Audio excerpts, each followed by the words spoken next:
Bienvenidos a una nueva edición de Odres Nuevos.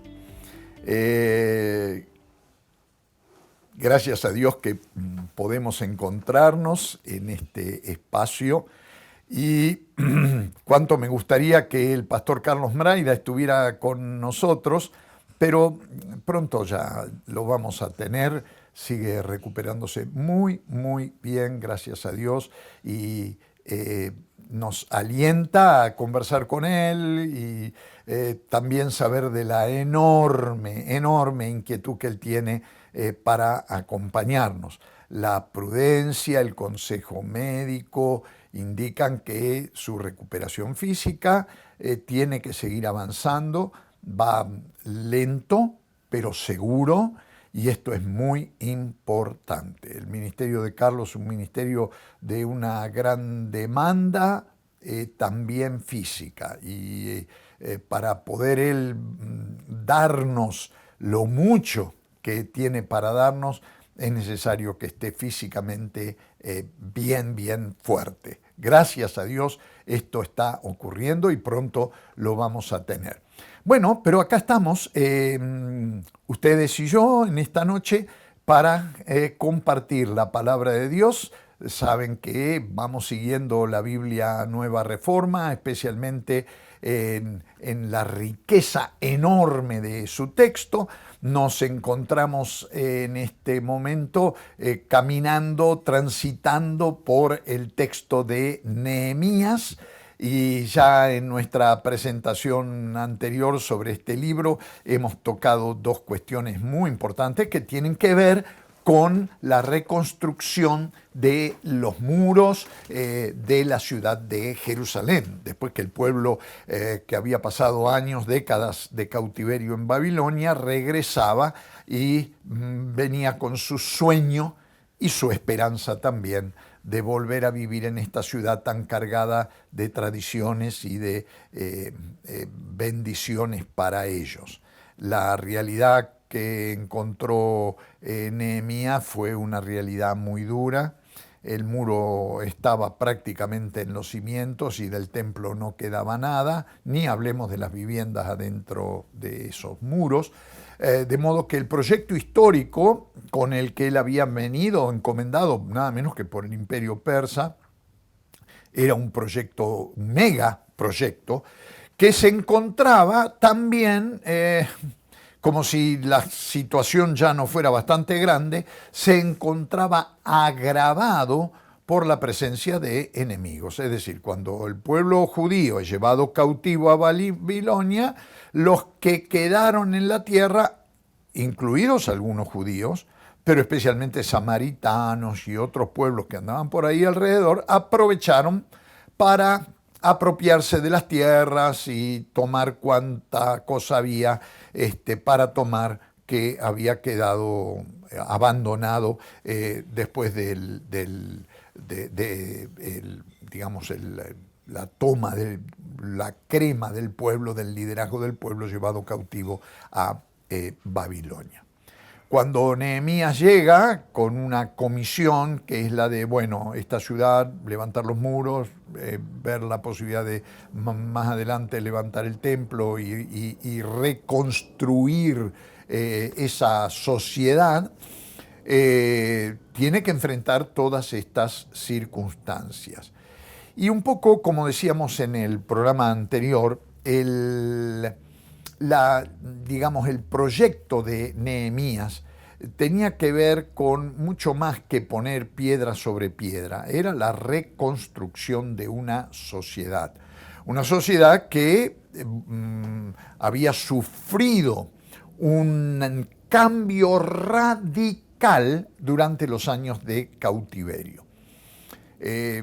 Como experiencia histórica, la experiencia del pueblo judío fue tremenda. Como tratábamos de explicar en el programa anterior, la identidad del pueblo judío estaba muy ligada a la ciudad de Jerusalén, pero particularmente a su templo. Ese templo, esas piedras, ese mobiliario estaba cargado de simbolismos pero simbolismos que hacían a la esencia misma del pueblo en su relación con Dios. Este era el pueblo escogido por Dios, este era el pueblo de Dios, el pueblo que Él eligió para ser su testigo de redención en medio de las naciones, etcétera, etcétera. Y resulta que este pueblo preferido del Dios verdadero ahora estaba en cadenas, cautivo, sin aparentemente destino histórico y con los elementos simbólicos de su esencia más que religiosa, de su esencia como nación en la tierra, totalmente desaparecidos.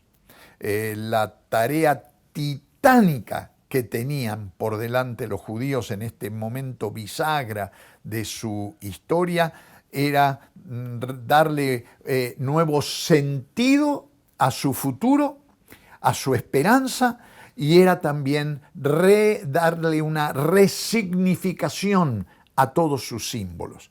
Ya no había templo, ya no había arca, ya no había altar, ya no había una historia de salvación representada, configurada en estos símbolos religiosos. Ya no había ciudad de Jerusalén, ya no había muros para protegerla. Había que empezar de cero. El pueblo estaba en un sentido, yo diría, bastante literal, en términos de significados, como cuando cruzaron el Mar Rojo. Salieron a la libertad, pero había que empezar de cero. Había que empezar en el Sinaí, en la recepción de las tablas de la ley, en el peregrinaje, en el ingreso a la tierra prometida, la caída de los muros de Jericó, la conquista de la tierra. Había que reconstruir toda una historia de salvación. Salían del cautiverio en Babilonia y ahora, cruzando el desierto, caían en Jerusalén para empezar de cero.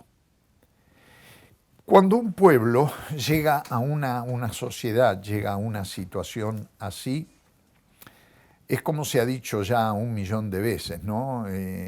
Haciendo referencia al ideograma en chino mandarín para el concepto de crisis, que se lo ve, el ideograma contiene un elemento negativo y un elemento positivo. Ustedes seguramente más de una vez han escuchado esto. De un lado significa crisis, pero del otro lado significa oportunidad. De un lado significa pérdida, del otro lado significa la posibilidad de ganancia. De un lado es algo negativo y del otro lado es algo altamente positivo.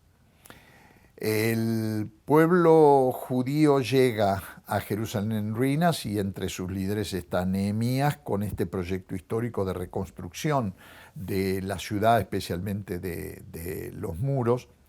Y esto significa empezar de cero, decíamos antes. Y cero puede significar una crisis de este tipo, cuando manda a una sociedad, cuando se corre, como en las máquinas viejas, máquinas de escribir, ¿no es cierto? Se corre al margen izquierdo todo el carro. Esto puede significar la muerte de una nación, o esto puede significar la oportunidad de construir nuevamente una nación, pero sobre bases más sólidas, firmes, con toda la experiencia histórica vivida. Así se encontraba Nehemías conduciendo al pueblo judío en este proyecto histórico. Y cuando uno lee el libro de Nehemías, se da cuenta que Nehemías entendió la crisis como oportunidad.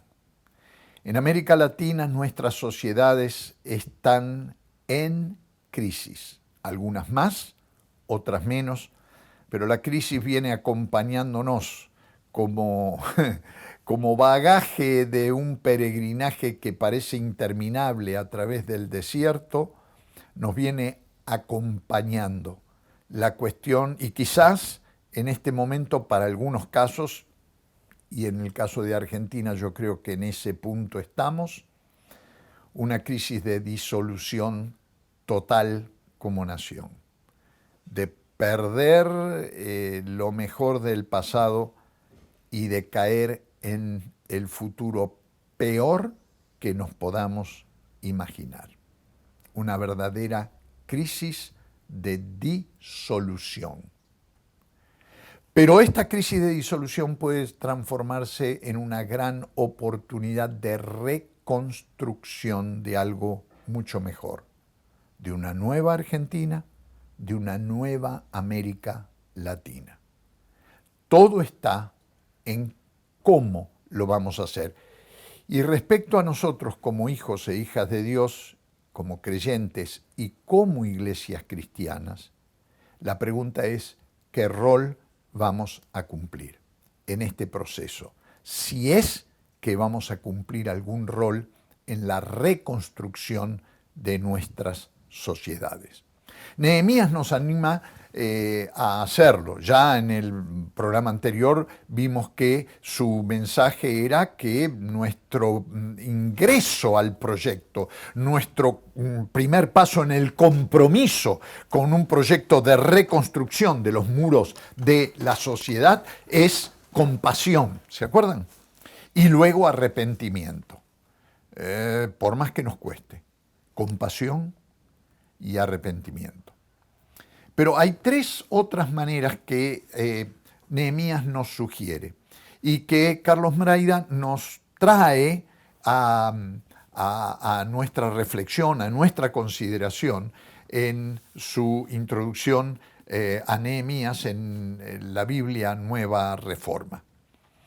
La primera de estas consideraciones de Carlos es que si debemos mostrarnos o movernos hacia una iglesia que con pasión reconstruya los muros de la sociedad. Con pasión. Además de compasión y arrepentimiento, pasión. Pasión. Él escoge, para llamar nuestra atención sobre esto, una frase muy interesante en el capítulo 3 de Nehemías, el versículo 20. Cuando uno lo lee, me parece nada más que un dato histórico, una línea en una crónica, que en verdad lo es, pero hay una palabrita allí que marca una diferencia. Escuchen esto. Estamos en Nehemías 3, versículo 20, que dice: el tramo siguiente, está hablando de la reconstrucción del muro de la ciudad de Jerusalén y va describiendo parte por parte quién estaba involucrado. Pero en este caso, a ver si captan el detalle.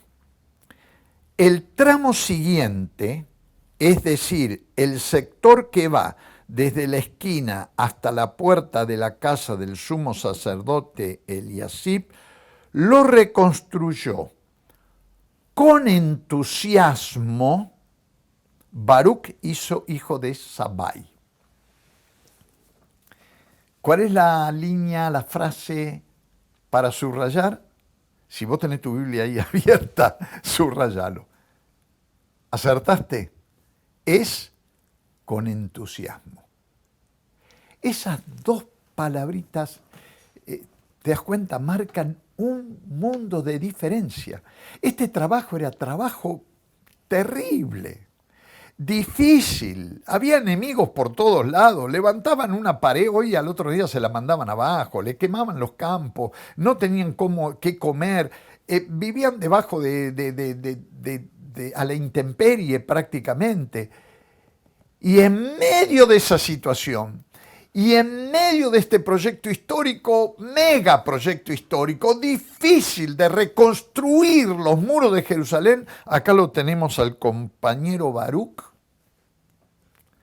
reconstruyendo con entusiasmo. Carlos subraya esta expresión, y es tomando este con entusiasmo aplicado a Baruch, que es por el propio Nehemías, se lo aplica el director de la obra, se lo aplica a Baruch, que Carlos dice, si vamos a reconstruir el muro de nuestras sociedades, lo tenemos que hacer con pasión, con entusiasmo. Él lo pone de esta manera, así le damos entrada a Carlos a nuestra conversación. Lo pone de esta manera: este es el mal principal y la marca distintiva de nuestro tiempo y de nuestra sociedad postmoderna. Es también el tema central del arte, además de aquello sobre lo cual se escriben tratados de psiquiatría, medicina, filosofía y sociología. Carlos nos mete inmediatamente en contexto para analizar esta cuestión con entusiasmo. ¿De qué se trata? Levanta él la pregunta. De la apatía. Y acá tenemos otra palabra para subrayar, apatía. Apatía. ¿Qué es la apatía? Es una mezcla de hastío, aburrimiento, tristeza y desesperación. Apatía es la ausencia de pasión. De hecho, la palabra es etimológicamente el vocablo a es partícula negativa y patía viene del griego pathos, sentimiento. Es sin sentimiento, no se le mueve un pelo. Eso es apatía. Falta de pasión, de pathos, en griego. Baruch, agrega Carlos, con toda pasión restauró el tramo del muro que le correspondía. Lo hizo seguramente porque fue inspirado por el ejemplo de su líder, Nehemías, no cabe la menor duda. Nehemías era un líder fuera de serie. Era el primero, era el tipo que se ponía al frente, el que agarraba la espada con la izquierda y con la derecha pegaba piedras en el muro. Este hombre, lleno de pasión, el hermano Baruch, terminó la reconstrucción en 52 días, sin detenerlo, ni las dificultades, ni la oposición de los enemigos, ni la limitación de los recursos humanos y materiales. Y uno podría agregar hoy, sin detenerlo, la inflación, el dólar blue disparado, las próximas elecciones, o estas elecciones, o las que vienen,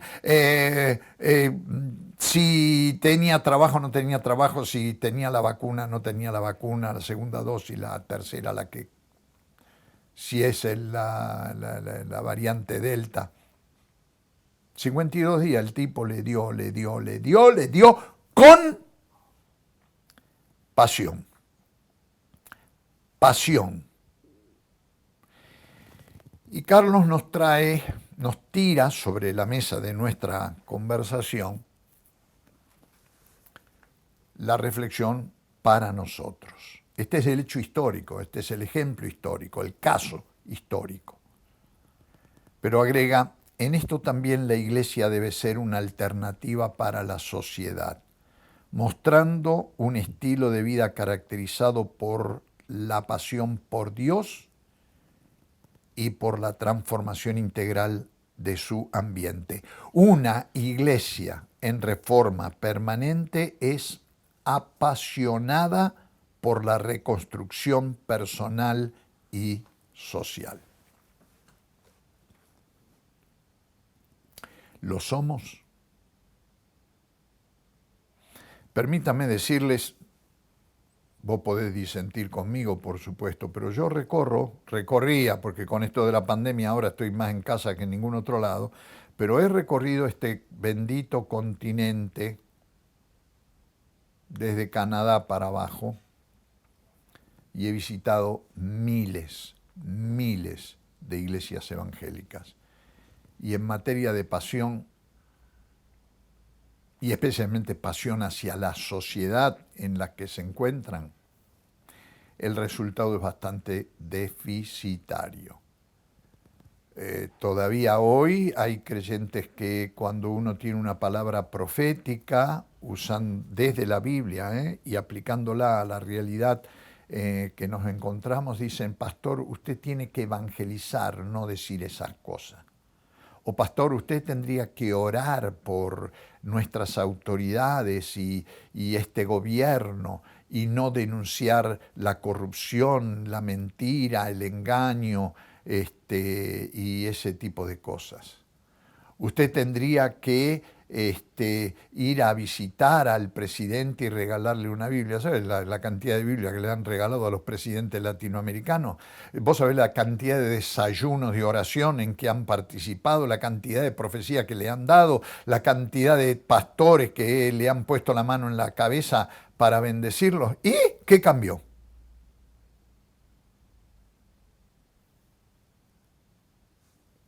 Pasión. Pasión. No digo que todo eso que se ha hecho y se sigue haciendo esté mal hecho.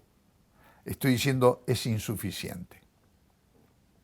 A menos que uno crea que la oración es una especie de pase mágico y a menos que uno crea que la Biblia es un fetiche, una especie de amuleto, que basta con que el presidente jure sobre los evangelios, presidente o la presidenta, jure sobre los evangelios para que sea un buen gestor de justicia, de verdad, de libertad, de amor y de paz.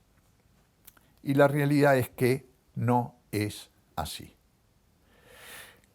Carlos nos llama la atención otra vez, interviene para recordarnos que Jesús dijo, porque donde esté tu tesoro, allí estará también tu corazón. ¿Dónde está tu tesoro? ¿Dónde está el tesoro de tu congregación? Es, dice Carlos, es decir, donde esté tu tesoro, estará tu pasión. El problema por el cual tantas personas viven sin pasión, incluyendo a los cristianos, no es un problema de pasión primeramente, sino de tesoro. Porque donde esté el tesoro estará el corazón, o sea, la pasión. Tesoros terrenales provocarán pasiones de poca duración. Si la iglesia quiere experimentar un renuevo en su pasión, debe revisar sus tesoros. Porque una predicación que enfatiza el alcance de tesoros egocéntricos provocará una iglesia apática. La búsqueda egocéntrica, dice Jeremías, es una cisterna vacía que no retiene agua, es decir, es tratar de llenar la vida como si se llenara un barril sin fondo. El yo nunca se satisface plenamente, afirma Carlos.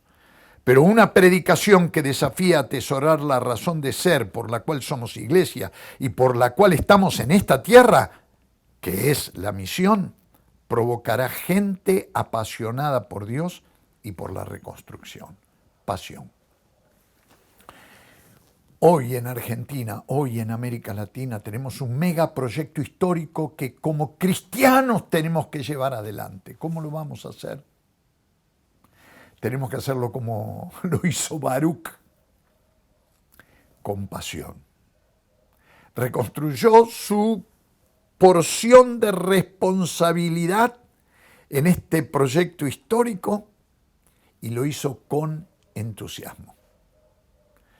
Levantemos los ojos de las baldosas pequeñas y pigmeas de nuestras iglesias, de nuestra gimnasia religiosa inútil, de nuestro culto autosatisfecho, de nuestro franeleo espiritual en casa. Levantemos los ojos y miremos que los campos están blancos para la siega. Y que si hay algo que podemos y tenemos que contribuir en estas circunstancias de crisis terminal, esa contribución la tenemos que hacer con pasión, en primer lugar. Pero hay una segunda cosa que el texto nos provoca en Nehemías, y es que debemos movernos hacia una iglesia que salga del encierro, y esto está muy ligado con lo que decíamos recién, y reconstruya los muros de la sociedad. Acá Carlos cita el capítulo 6, el versículo 11, otra de esas perlitas que se nos transforman en estiletes que penetran profundamente en nuestro pensamiento y nuestro corazón. El capítulo 6, el versículo 11, otra vez es Nehemías hablando en un contexto terrible. Miren, ahí estaba Sanbalat, Tobías, el árabe, y toda esta sarta, esta banda de corruptos, mafiosos y desgraciados que hacían todo lo posible, hicieron lo imposible por destruir este gran proyecto histórico para el pueblo de Dios, para el pueblo judío. Y mientras los pobres Nehemías y Baruch y compañía, metro por metro, iban tratando de reconstruir los muros de la ciudad, estos desgraciados le quemaban los campos, le hacían la vida imposible. 5 mensajeros recibió Nehemías tratando de apagar la pasión con que estaban trabajando. Le tiraron de todos lados, hicieron todo lo posible por frustrar el proyecto, hicieron todo lo posible por desanimarlos, por hacerlos decaer, por reventarlos por todos los ángulos. ¿Y cómo responde Nehemías? Lo responde desde adentro y dice, yo le respondí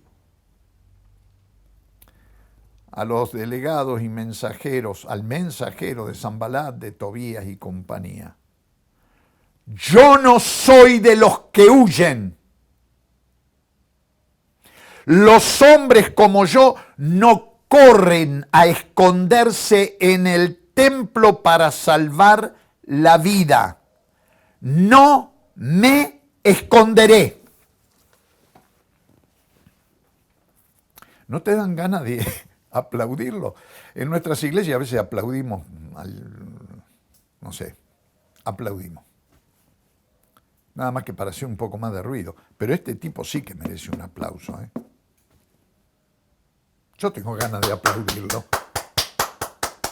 Y decir, ¡bravo, Nehemías! Eso es lo que la iglesia tiene que hacer. No huir, no esconderse adentro del templo, no decir lo que está pasando, la crisis que estamos viviendo, a mí no me toca. Las bendiciones de Dios me acompañan. Yo no necesito de nada ni de nadie. Porque en medio de la crisis los creyentes tienen trabajo, los creyentes tienen lo suficiente para vivir bien, los creyentes tienen ropa, los creyentes pueden educarse, los creyentes tienen esperanza. Y esto es cierto, porque Dios, los milagros más grandes que Dios hace en medio de las crisis son estos, los hace, es cierto. Entonces, ¿qué hacemos nosotros? En lugar de tomar la palabra del pacto abrámico, te bendeciré y serás bendición, lo que hacemos es, te bendeciré, me guardo la prosperidad para mí, pongo el diezmo, la siembra y la ofrenda en el templo y lo demás que se embromen. Me refugio en el templo, me escondo en el templo, me meto detrás de las 4 paredes y el techo y hago mi negocio religioso y lo demás que se desbarranque, se vaya a donde sea, mientras yo pueda seguir predicando a ese puñadito de pueblo y sigas percibiendo las ofrendas, los diezmos y la siembra. Carlos acá también trae su opinión que merece ser escuchada. Una iglesia encerrada en los templos y que sostiene una teología escapista del mundo y sus realidades negativas ha perdido su razón de ser. ¿Escuchaste? La salvación maravillosa que nos ha sido regalada por nuestro Señor no es transmundana y por ende no puede ser motivadora para desentendernos del dolor y la decadencia de nuestra sociedad. Mucho menos lo es si esperamos el regreso de Cristo encerrándonos en los templos y en nuestros guetos evangélicos. Carlos está delirando, está todavía con el COVID dándole vuelta por la cabeza. No, porque esto lo escribió bastante antes de enfermarse. Esto lo escribió hace 3 años, 4 años atrás. Pero me parece que tiene una gran actualidad. Va, yo lo comparto 100%, no sé vos qué pensás. Y agrega, una iglesia en permanente reforma no teme al rechazo, se determina a vencer el aislamiento y sale no solo de sus edificios, sino del principal encierro, que es el de nuestro egoísmo, para ser canales de bendición para otros. Si en Jerusalén en ruinas el pueblo pasa hambre, la iglesia no se puede contentar con dar gracias a Dios por el pan de cada día. La iglesia tiene que pedirle a Dios que multiplique el pan, no para engordar como las vacas de Basán en la denuncia de Amós, sino para darle de comer a los que no tienen pan. Si la iglesia disfruta de buena salud porque cada vez que alguien está enfermo llama a los ancianos de la iglesia para que oren por él con unción de aceite y el enfermo no solamente sana, sino que sus pecados son perdonados, la iglesia tiene que pedirle a Dios que sane a todos los que han caído enfermos con COVID para que no mueran. Y hacerlo en serio, en serio, literalmente estoy diciendo. Que no vayan a parar a una sala de terapia intensiva. Ahorrémosle al Estado la preocupación por la ocupación excesiva o el temor de la ocupación excesiva de la sala de terapia intensiva. Antes que lleguen los enfermos allí, sanémoslos en el nombre de Jesús. Al fin y al cabo, esto es lo que ordenó el Señor, ¿no? Esta es la misión de la iglesia. Si hay personas que no tienen ropa a nuestro alrededor, vistámoslas en el nombre de Jesús. Si hay personas que están encerrados como ratones detrás de las rejas, llevémosle una nota de esperanza, enseñémosles, promovámoslo, transformemos en el nombre de Jesús sus vidas para que salgan, alguna vez que salgan, personas diferentes, que vuelvan a su familia como el endemoniado gadareno volvió, libre, vestido, sano, con una mentalidad diferente, con un corazón transformado, con una voluntad dispuesta a obedecer a Dios en todo. Hay tanto que como iglesias podemos hacer si abandonamos nuestro egoísmo como propone Carlos y de veras nos proponemos la reconstrucción de los muros de la sociedad. Y por último, una última nota, es que debemos movernos hacia una iglesia que con ejemplaridad, reconstruya los muros de la sociedad. Y acá Carlos nos sugiere el texto de Nehemías 13, 29, que dice, recuerda esto, Dios mío, le dice Nehemías en oración al Señor, en perjuicio de los que profanaron el sacerdocio y el pacto de los sacerdotes y de los levitas. Recuerda esto, Dios mío. ¿En perjuicio de quién? ¿Del pueblo? No. En perjuicio de los líderes religiosos del pueblo que en la hora de necesidad tomaron decisiones equivocadas que significaron el cautiverio del pueblo por décadas, que significaron la destrucción, la desesperanza, la miseria, la pobreza, el analfabetismo, etcétera, etcétera, etcétera, etcétera. Los primeros responsables de cualquier situación de crisis en cualquier sociedad, Argentina, en América Latina, en el mundo, los primeros responsables somos nosotros los cristianos. Y a la luz de lo que dice Nehemías, somos los líderes cristianos. Como dice acá, el sacerdocio, los sacerdotes, los levitas. Somos los primeros responsables. ¿Hay pobreza en Argentina? ¿Quién tiene la culpa? ¿El Fondo Monetario Internacional, Macri, los corruptos que robaron? ¿Quién tiene la responsabilidad? Nehemías dice, los pastores y las pastoras, los líderes eclesiásticos. ¿Hay desempleo en la Argentina? ¿Quién tiene la culpa? Los líderes eclesiásticos. ¿Hay falta de educación? ¿Quién tiene la culpa? Por lo menos Dios la ve así. Esa es la manera en que interpreta la palabra de Dios, la situación desesperante que se vivía en Jerusalén. ¿Quiénes son los responsables? Los primeros responsables, no los únicos, los primeros responsables son los líderes religiosos, porque ellos conocen el camino de la salida. Ellos creen y predican un evangelio de esperanza. Ellos se supone que creen y predican un evangelio de paz, de libertad, de verdad, de amor, de justicia. Pero para que ese evangelio tenga impacto, además de relato al que estamos tan acostumbrados por boca de los políticos y de los creadores de opinión, además del relato, hace falta el ejemplo.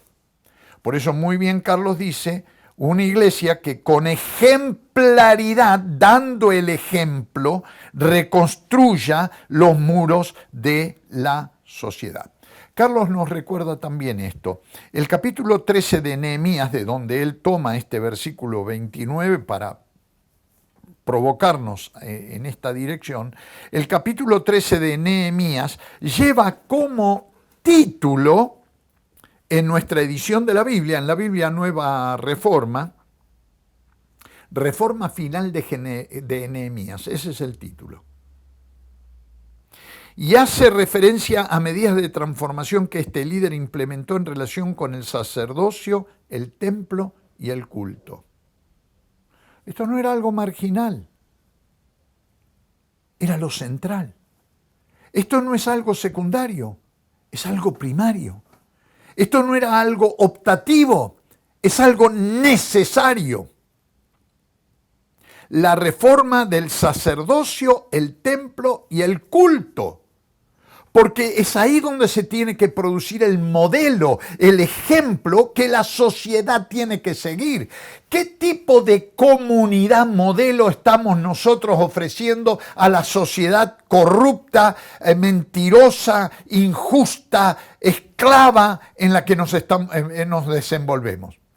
La realidad, como ya lo dijimos 1000 veces en Odres Nuevos, es que los males que afectan a nuestras sociedades los tenemos vivitos y coleando adentro de nuestras comunidades de fe. Hasta que nosotros no cambiemos nuestras comunidades de fe y transformemos nuestras comunidades de fe en verdaderos polos de libertad, de justicia, de verdad, de paz y de amor, ¿qué vamos a demostrarle a la sociedad? Hasta que la sociedad no vea en la vidriera de una iglesia evangélica estos valores ejemplificados, va a carecer de un auténtico modelo a seguir. Y la verdad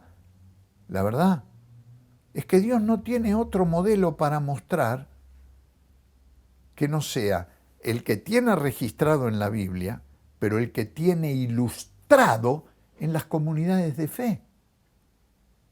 No tiene otro recurso. Somos nosotros el modelo. Así como Jesús fue el modelo de ser humano que Dios espera que cada uno de nosotros seamos, la iglesia, el cuerpo de Cristo, tiene que ser el modelo de sociedad que Dios espera que cada sociedad en este mundo sea. Una comunidad de amor, una comunidad solidaria, fraternal, una comunidad donde todos tengan oportunidades, una comunidad donde todos se relacionan en forma horizontal, no en forma vertical. Una comunidad donde hay autoridad pero no hay autoritarismo. Una comunidad donde el poder de Dios se manifiesta y el poder humano se pone al servicio de Dios.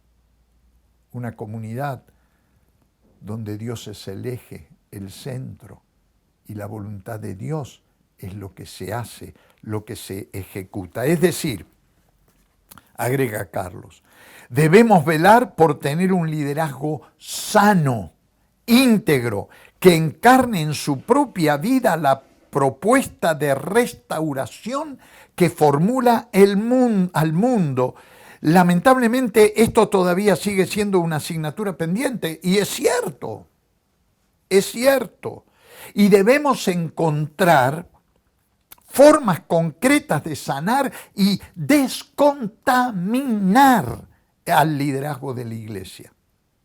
Debemos hacerlo así a fin de que este liderazgo no sea piedra de tropiezo en el proceso de reconstrucción social, sino por el contrario se transforme en un efectivo agente de cambio y liberación.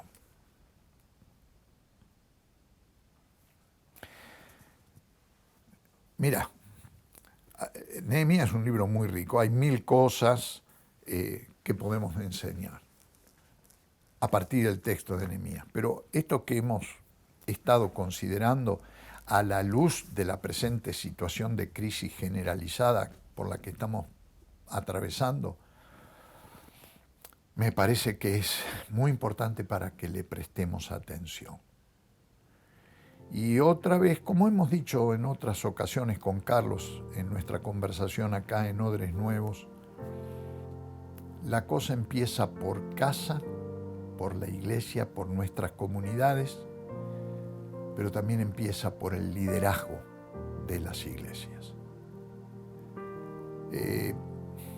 La crisis por la que estamos navegando no es chiste, es grave. A mi juicio es una crisis de final, por lo menos en Argentina, es una crisis de disolución que puede transformarse en una situación de no retorno definitiva, pero que, como decíamos, también es una gran oportunidad para la reconstrucción de algo nuevo, la reconstrucción de una nueva sociedad, de una nueva Jerusalén, con muros nuevos, pero con templo nuevo, con una iglesia nueva. Por eso con Carlos sacamos esta Biblia Nueva Reforma, proponiendo la necesidad de un cambio radical en nuestra manera de ser creyentes, en nuestra manera de ser iglesia. Y creo que para ello el consejo de la palabra de Dios y la guía del Espíritu Santo son suficientes para que, ligados a nuestra fe y compromiso con el reino de Dios, podamos mirar a nuestras sociedades de un modo diferente y podamos comprometernos en la reconstrucción de sus muros. Que tengas una buena noche si estás en este momento mirando Odres Nuevos y puedas irte a descansar sabiendo que podemos acostarnos en paz y dormir de la misma manera porque tenemos la certidumbre de que el Señor está con nosotros. Deseo para vos, para tu familia, para tu iglesia, para tu ciudad, lo mejor, conforme a la voluntad de Dios. Por eso te bendigo en el nombre del Padre, del Hijo y del Espíritu Santo. Amén.